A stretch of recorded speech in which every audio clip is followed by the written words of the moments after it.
Yes, good morning, good afternoon, good evening everybody. Thanks so much for tuning in once again to another Triumph Speed Twin 1200 install. Today I'm going to talk to you about what it's been like in the short term to own this lovely motorcycle.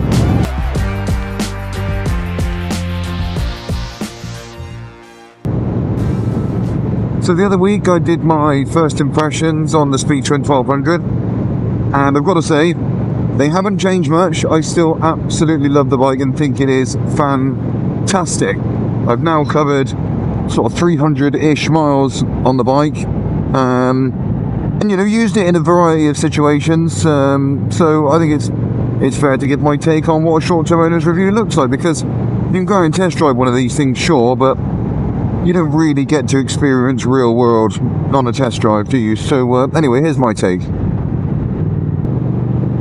So I'm still in love with the physicals of this bike. It is a gorgeous bike, there's no doubt about it. That, in my opinion, is never going to change. How could it? Because if you love it at the start, you're going to love it at the end, right? And the other thing that hasn't changed thus far is how I feel about that engine. That 1200cc Thumper is just a fabulous engine. 98.6 horsepower, 112 newton meters of torque, peak torque at 4,250 rpm.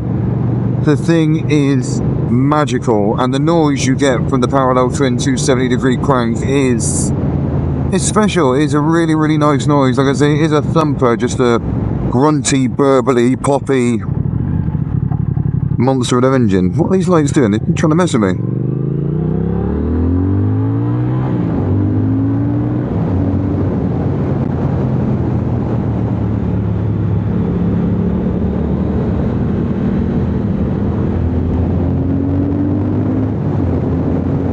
God. And yes, on the engine, it still astonishes me as to how well this thing performs. It is unbelievable. It is night and day from the Bonneville T120 that I had. Absolutely night and day. Even though they share the same basic lump, this thing being the high performance engine, it's just ridiculous. It's not a superbike, don't get me wrong, but the power delivery from this with that torque is just available all the time. It's such an awesome engine. It does go really, really well in summer is what I'm trying to say. The bike is fast. It is a fast bike, but it's fast all the time. The amount of torque it's got just doesn't matter where you are, what gear you're in. So I'm still very much in love with the engine and the experience you get riding it because of that. I haven't fallen out with any of the componentry either as of yet. As I said in my last video, I am by no means a motorcycle expert, and I don't pretend to be. So my experience is limited. I've only had a small selection of motorcycles, but with that being all that I can compare it to, I still have the opinion that the componentry on this bike is very good. The front brake, that massive Brembo 4-party at the front, is awesome. It stops the bike, I feel, very, very, very well. The tyres are amazingly sticky. This thing really does handle really quite impressively, The Metzeler RR tyres, they're excellent. I don't think they're much cop in the wet, but the trade-off is they're very good in the dry. The rear brake feels fine. It actually feels better than the CBR and the Bonneville that I had, so I'm more than happy with the rear brake. It hasn't caught me out or upset me, or you know, I haven't had to hang on it a bit hard and thought, God, it's fading away. And it, you know, the braking system all around on this bike, I feel is very adequate. The suspension, so the front suspension being the upside down Marzocchi forks, however you pronounce it correctly, seem very good to me. The front end feels nice and direct. It's comfy over bumps. It steers quick. I can't say that it doesn't feel anything other than excellent, and it does genuinely feels really, really good. It's a noticeable upgrade from the front forks that were on the Bonneville T120 that I had. Noticeable upgrade. Just the ride altogether it's much more compliant on the front end. It's much quicker at the front. You don't get anywhere as much sort of rebound off these either.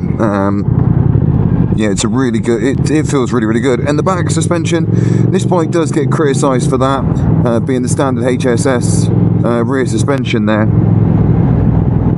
Personally, I don't know what that means. As in, I don't know. I mean, the bike, all I can tell you is the bike feels fine to be sat on. I haven't been caught out with the rear end or anything. It doesn't feel unhappy over bumps, and it doesn't. It hasn't started to skip about through cornering and things like that. So I don't know. That's probably because, like I said, I'm not the type of rider I don't think that's going to push the bike or even maybe be on it long enough for that rear suspension to kick in and me feel that it's not adequate. But I must be honest, I haven't tried a bike with better rear suspension than this. For instance, haven't I been on the Thruxton? I haven't tried a set of Öhlins or anything like that, or the YSS springs, whatever they are. I haven't tried them. So all I can tell you is the experience on this bike from a rear suspension point of view, to me, at the minute, seems fine.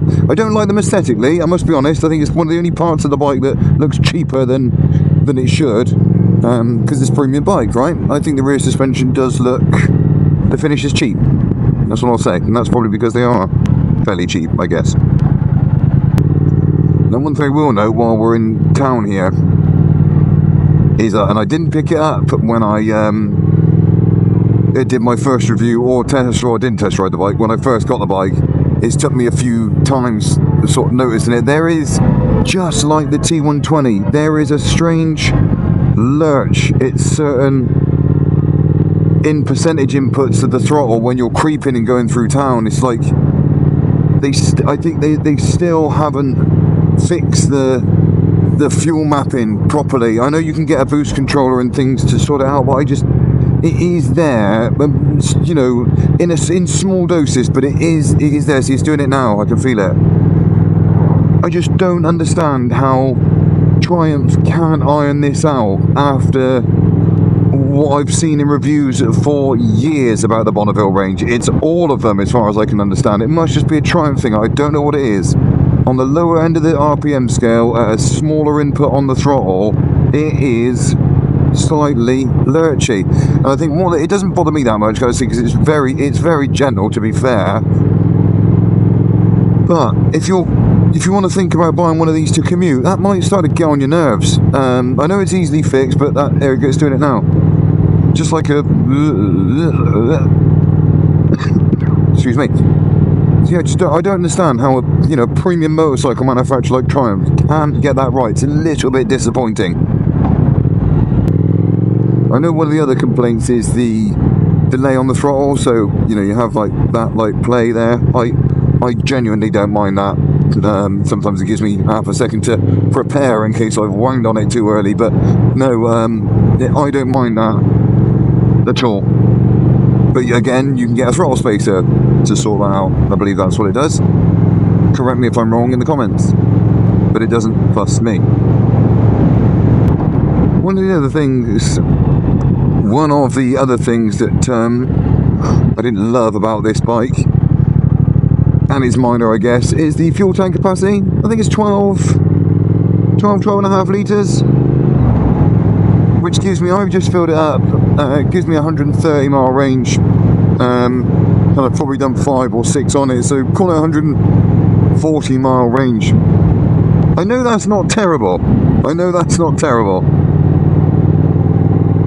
but I just hate for fueling. It bores me. Yeah, a bigger range would have been nice, but then it's a minor complaint of mine, because I wouldn't sacrifice any of the characteristics of the ride or handling or the performance, to be honest, for an extra 30 or 40 miles range. I'll just suck it up and stop at the fuel station more often.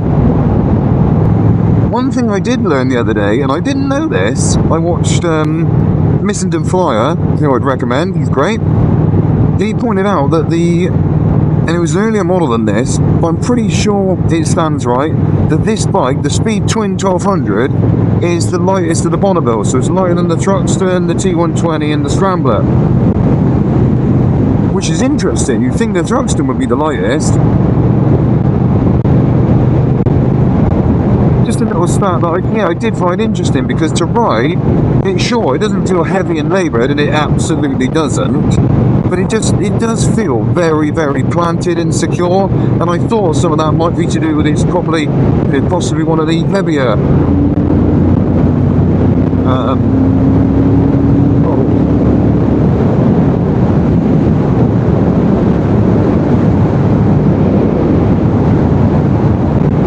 Sixth gear overtake there, no problem.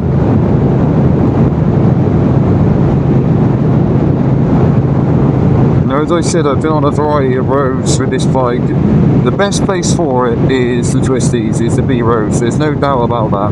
Through town and commuting, it's fine. It genuinely is ever so easy to do that, apart from, like you say, that weird throttle mapping that kicks in every now and then. But the bike's very, very manoeuvrable. It feels nice and light in lower speeds. It's a narrow bar, isn't it? So it's easy to filter and it turns easily. On bigger roads like this, in a straight line, it's suboptimal fun. Because it is a naked bike, it is a fairly upright position, and although the bike itself doesn't sort of buffet me in the face, there's no nasty turbulence coming off the bike.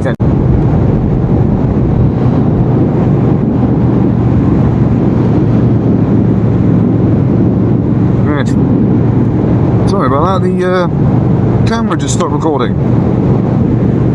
But as I was saying, yes, although I don't get any nasty turbulence off the bike, it isn't fun to ride on a straight road like this. It's for long, because you are just getting wind slapped, to be quite frank. It's not awful. I could do it for a sensible distance. I wouldn't elect to. It isn't off-putting if I had to. But all I'm saying is, it's not the most fun part of riding this bike, and probably obviously, right, it's a naked.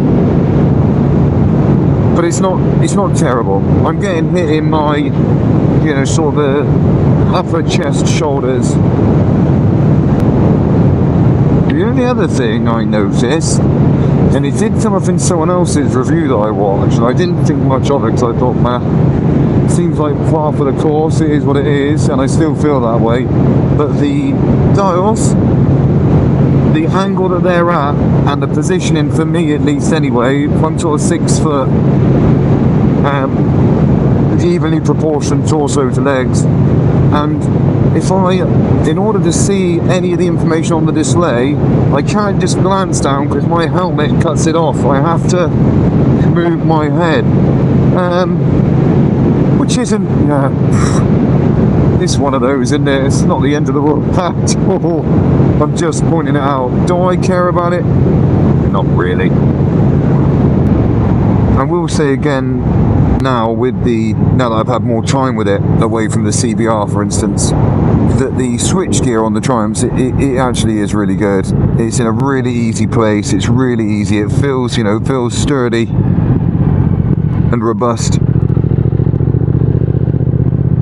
So the switch gear is really easy to use, it's really easy. It didn't take me any time at all jumping off the CBR, getting on this to orientate myself with the buttons. They are very, very easy to find.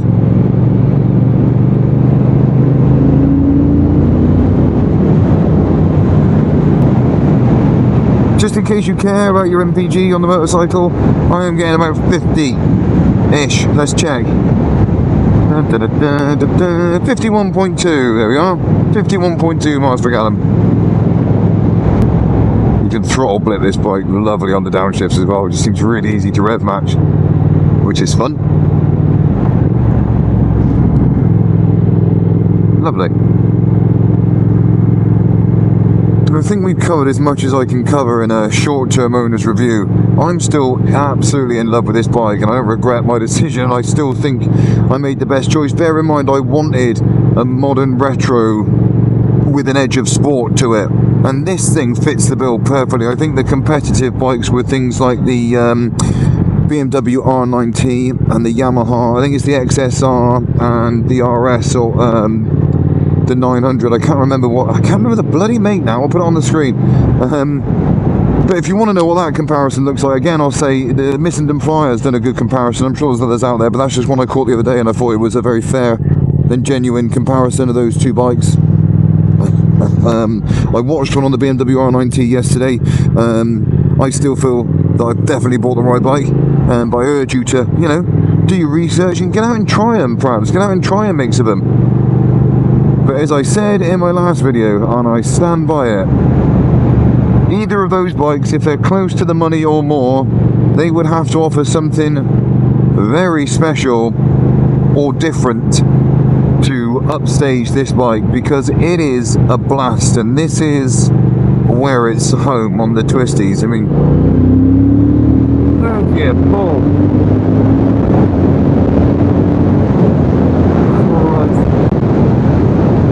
There's no doubt it is a fast bike.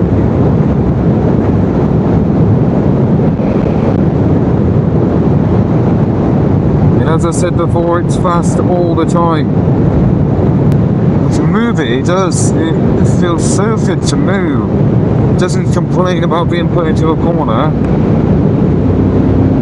Definitely doesn't. Changes direction nicely.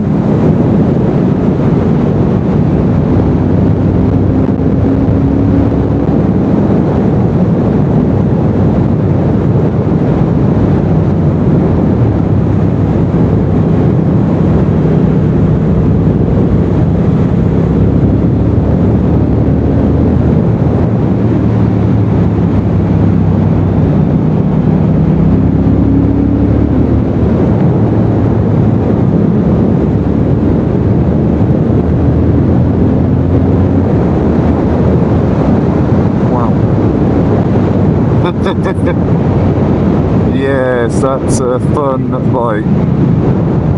It's so much fun. I'm having so much fun on it. Well, I think I will, once I pull my memory apart and try and recapture my experience of the Bonneville T120, maybe run a comparison, or I'd love to even get back on one just to run a comparison. But they're night and day, these two bikes, night and day. This, in summary, is still a very comfy, more upright bike that you can do plenty of miles on shore, and it's very sedate when you want it to be. Like now, 30 miles an hour, which we shouldn't be doing, but we are. 2,000 revs, and the bike's okay with that. But the transition it makes into that playful thing you can just burn into the bends is incredible how easily it offers you that transition. It looks, sure, at a glance, like a retro modern motorcycle, and they're not typically considered as overly sporty, are they? But this has an edge. This has a really, really exciting edge, so I urge you to try one. Anyway, there'll be more content coming up on the Speedtint 1200 as I continue my journey with one. I want to say thanks so much if you're watching. I hope you found the video somewhat enjoyable or useful. Thank you. So smash the like button for me. Please do hit the like button. It really helps the channel out. Don't forget to leave your comments, drop them below. Do subscribe if you want to see more. I'd love to have you. Once again, thank you ever so much, and I look forward to seeing you in the next video.